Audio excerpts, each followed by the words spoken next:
বন্ধুরা, আপনি কি জানেন আপনার জন্মসালের শেষ সংখ্যায় বলে দিতে পারে আপনি এই পৃথিবীতে কত বছর পর্যন্ত বাঁচবেন? অবিশ্বাস্য শোনাচ্ছে, অনেক মনে হচ্ছে, তাই তো? কিন্তু প্রাচীন সংখ্যাতত্ত্ব এবং বৈদিক জ্যোতিষশাস্ত্র বলে জন্মসালের শেষ সংখ্যাটি আসলে কোনো সাধারণ সংখ্যা নয়। এটি হলো মহাজাগতিক কম্পনের একটি বিশেষ প্রতীক।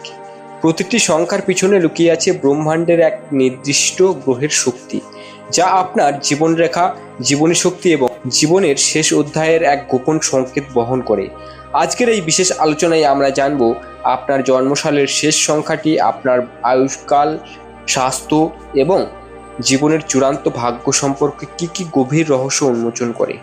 জন্মসাল ধরে ধরে আমরা দেখব কোন গ্রহের শাসনে আপনি এই পৃথিবীতে এসেছেন এবং আপনার দীর্ঘ জীবনের আসল চাবিকাঠি ঠিক কোথায় লুকিয়ে আছে।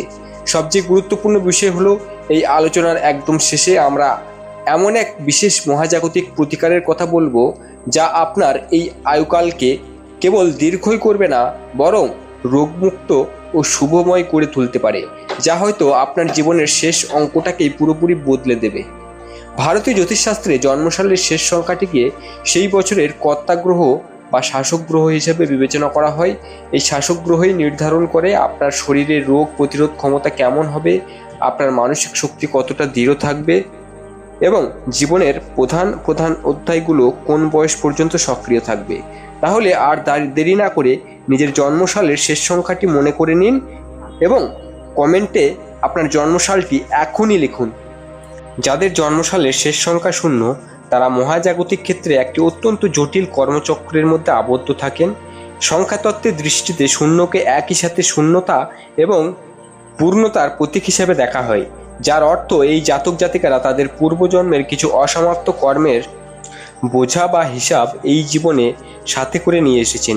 এই বিশেষ আধ্যাত্মিক সংযোগের কারণে এদের জাগতিক আয়ু সাধারণত মাঝারি প্রকৃতির হয়, যা প্রায় 75 থেকে 85 বছর পর্যন্ত স্থায়ী হতে পারে। তবে এদের জীবনের শেষ ভাগে গিয়ে শারীরিক এবং মানসিক স্বাস্থ্যের ক্ষেত্রে বড় ধরনের কিছু চ্যালেঞ্জ বা ওঠানামা আসার আশঙ্কা থাকে। এরা খুব সহজে কোনো কিছুতে মানসিক তৃপ্তি পান না, যার ফলে এদের মধ্যে একটা অন্তর্নিহিত মানসিক অস্থিরতা, হজমের সমস্যা এবং অনিদ্রা বা ঘুমের অভাবের প্রবণতা তৈরি হয়। এই ধরনের পরিস্থিতি থেকে মুক্তি পেতে এবং জীবনের আয়ু ও কর্মফলকে শান্ত করতে প্রতি শনিবার সন্ধ্যায় অত্যন্ত ভক্তিভরে ওম শনিদেবায় নমঃ মন্ত্রটি 21 বার জপ করা উচিত, যা যে কোনো আকস্মিক স্বাস্থ্য বিপর্যয় থেকে রক্ষা করতে ঢাল হিসেবে কাজ করে। আবার যাদের জন্মসালের শেষ সংখ্যা 1, তারা জন্মসূত্রেই এক প্রবল নেতৃত্ব গুণ, উচ্চাকাঙ্ক্ষা এবং অদম্য আত্মবিশ্বাসের অধিকারী হন। এদের শাসক গ্রহ হলো সূর্য, যার কারণে এরা সর্বদা সমাজের বা পরিবারের অন্যের ভালোর জন্য দিনরাত পরিশ্রম করেন, কিন্তু দুর্ভাগ্যবশত নিজের শরীরের যত্ন নিতে প্রায় ভুলেই যান।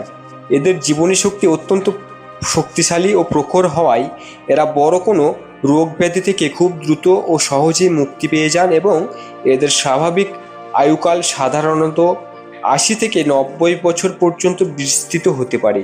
তবে অতিরিক্ত কাজের চাপ এবং নিজের প্রতি অবহেলার কারণে জীবনের উত্তরসূরি অংশে এদের হৃদরোগ, উচ্চ রক্তচাপ এবং চোখের নানাবিধ সমস্যা দেখা দেওয়ার জোরালো সম্ভাবনা থাকে।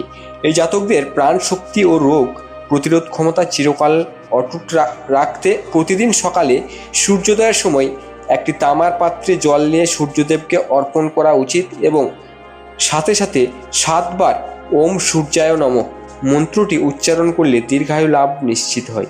এরপর আসে যাদের জন্মসালের শেষ সংখ্যা 2, তারা সরাসরি চন্দ্রের সুকোমল শক্তি দ্বারা প্রভাবিত হন এবং স্বভাবগতভাবেই অত্যন্ত আবেগপ্রবণ, সংবেদনশীল ও দয়ালু প্রকৃতির মানুষ হন। এদের শারীরিক সুস্থতা এবং অসুস্থতা সম্পূর্ণভাবে নির্ভর করে এদের মানসিক শান্তির উপর, অর্থাৎ মন ভালো থাকলে এদের শরীরও চমৎকার থাকে। মানসিক স্থিতির এই চঞ্চলতার কারণে এদের গড় আয়ু সাধারণত 68 থেকে 78 বছর পর্যন্ত দেখা যায়। চন্দ্রের প্রভাবের কারণে এদের শরীরে জলীয় উপাদানের ভারসাম্য বিঘ্নিত হতে পারে, যার ফলে শ্বাসযন্ত্রের সমস্যা, সর্দি কাশি এবং বিষণ্ণতার মতো মানসিক রোগের প্রবণতা বেশি থাকে। এই চন্দ্রের ক্ষতিকর প্রভাব কাটিয়ে উঠে দীর্ঘ জীবন নিশ্চিত করতে প্রতি সোমবার শিবলিঙ্গে সাদা ফুল বা কাঁচা দুধ নিবেদন করা এবং মনে মনে ওম নমঃ শিবায় জপ করা অত্যন্ত শুভ ফলদায়ক বলে মনে করা হয়। যাদের জন্মসালের শেষ সংখ্যাটি 3, তারা দেবগুরু বৃহস্পতির পরম কৃপা নিয়ে পৃথিবীতে আসেন, যার কারণে এরা অত্যন্ত জ্ঞানী, নীতিপরায়ণ এবং সমাজ হিতৈষী হন। তবে জীবনের প্রথম ভাগে এরা নিজেদের কর্তব্যের খাতিরে এবং পরিবারের দায়িত্বের ভারে এতটাই কঠোর পরিশ্রম করেন যে তা মাঝে মাঝে এদের অজান্তেই স্বাস্থ্যের উপর গভীর নেতিবাচক প্রভাব ফেলে।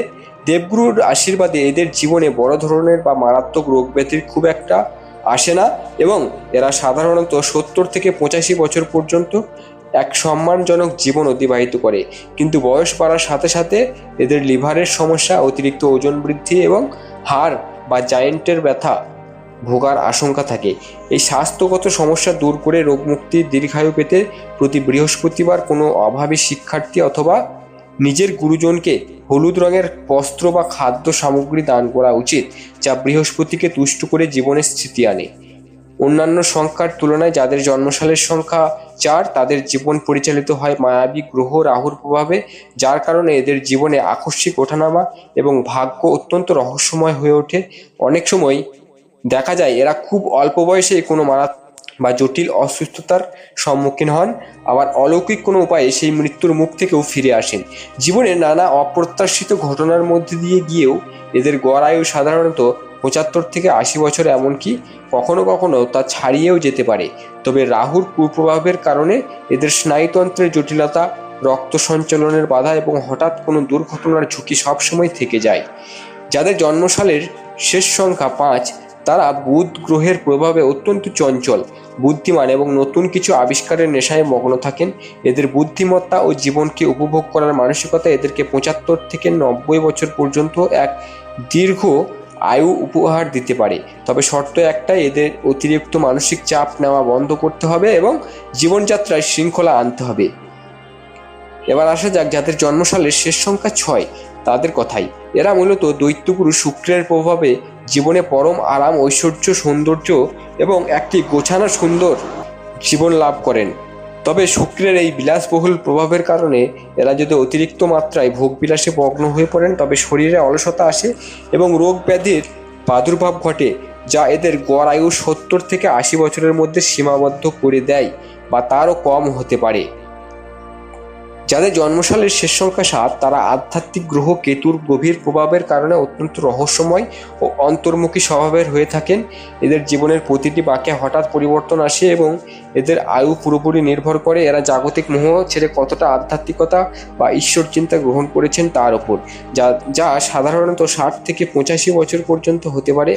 কেতুর প্রভাবে এদের শরীরে নানা রকম অজ্ঞাত ভাইরাল ইনফেকশন, পায়ের সমস্যা এবং অতিরিক্ত একাকিত্ব থেকে জন্ম নেওয়া মানসিক অবসাদ গ্রাস করতে পারে।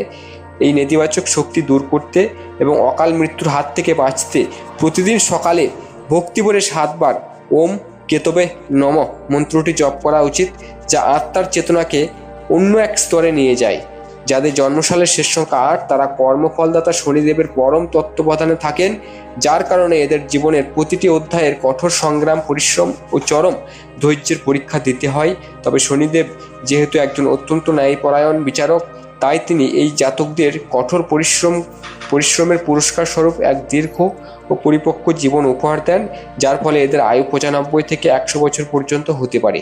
জীবনের শেষ অধ্যায়টি এদের জন্য অত্যন্ত শান্ত ও স্থিতিশীল, তবে বার্ধক্যের কারণে বাতের ব্যথা, মেরুদণ্ডের সমস্যা কিংবা দাঁতের সমস্যায় এরা কষ্ট পেতে পারেন।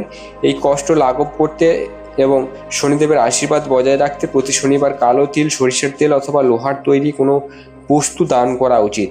সবশেষে যাদের জন্মসালের শেষ সংখ্যা 9, তারা অগ্নিগ্রহ মঙ্গলের প্রভাবে অত্যন্ত সাহসী, যোদ্ধা মনোভাবপূর্ণ। তবে এদের এই অতিরিক্ত সাহসিকতার অনেক সময় চরম রাগ বা তাড়াহুড়োর রূপ নেয়, যা এদের স্বাস্থ্যের বড় ধরনের ক্ষতি করে ফেলে এবং এদের স্বাভাবিক আয়ু 70 থেকে 85 বছরের মধ্যে এসে থমকে দাঁড়ায়। তাহলে বন্ধুরা, জন্মসালের শেষ সংখ্যার এই গভীর আলোচনা থেকে আমরা আমাদের আয়ুকাল এবং জীবনের এক অদ্ভুত ইঙ্গিত পেলাম। তবে আলোচনার শেষে একটি চিরন্তন সত্য কথা আমাদের সবসময় মনে রাখতে হবে: জীবনের দৈর্ঘ্য কেবল গ্রহের অবস্থান বা সংখ্যার খোরখাতায় সীমাবদ্ধ থাকে না, তা অনেক সময় পাল্টে যেতে পারে। আমরা যদি হঠাৎ কোনো বড় এমন কিছু পাপ করে ফেলি, তার ফলে হঠাৎ অ্যাক্সিডেন্টও হয়ে যেতে পারে বা যে কোনো কারণে কিন্তু আমরা মারা যেতে পারি। অর্থাৎ আমরা যদি কোনো বড় ধরনের পাপ করে ফেলি তাহলে সেই পাপকে লাঘব করার জন্য মৃত্যু কিন্তু আমাদের ঘিরে ধরবে। তাই আমাদের সদা উচিত পাপ থেকে নিজেকে দূরে রাখার এবং সুন্দরভাবে নিজের জীবন যাপন করার। আশা করছি ভিডিওটি আপনাদের ভালো লেগেছে। যদি ভালো লেগে থাকে তাহলে অবশ্যই ভিডিওটিকে নিজের বন্ধুবান্ধব এবং পরিবার পরিজনের সাথে শেয়ার করবেন এবং অবশ্যই চ্যানেলটি সাবস্ক্রাইব করে পাশে থাকা বেল আইকনটি প্রেস করবেন। এ ধরনের জ্যোতিষীয় এবং আধ্যাত্মিকমূলক ভিডিও আপনাদের দিতে থাকবো। আপনারা অপেক্ষা করুন পরবর্তী ভিডিওর জন্য। দেখা হচ্ছে পরবর্তী ভিডিওতে। সুস্থ থাকুন, ভালো থাকুন। রাধে রাধে।